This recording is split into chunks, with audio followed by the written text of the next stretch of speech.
వాళ్ళైతే సినిమాలకు వెళ్తారేమో కానండి, మేము అసలు సినిమా హాల్ దగ్గర మీరు ఎప్పుడైనా మమ్మల్ని చూసారండి? అసలు నేను ఎందుకు చూస్తాను చెప్పండి, నాకు వేరే పని లేదా? కొంతమంది ఇంటిని సినిమా హాల్గా మార్చుకొని ఒక గది కట్టుకొని సినిమా హాల్ లాగా ఉంటుంది అనమాట లోపల. ప్రేమైన వాళ్ళారా, వాళ్ళకన్నా నేను బెటర్ అని మనుషులతో పోల్చుకోమనగా దేవుడు నేను మందిరానికి రమ్మనింది.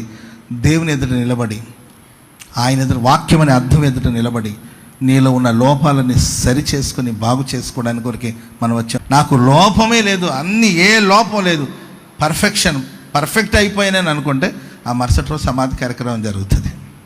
ఇంకా మనకు సమాధి కార్యక్రమం జరగలేదంటే దాని అర్థం లోపాలు ఉన్నాయి, సరి చేసుకోవాల్సిన విషయాలు చాలా ఉన్నాయి, కొదవలు ఉన్నాయి, కొరతలు ఉన్నాయి. ఏంటి నాలో ఉన్న కొదవేంటి? నాకేం తక్కువైందని కాదు, నిజమే వాళ్ళు చాలా తక్కువ, ఎన్నో లోపాలు ఉన్నాయి.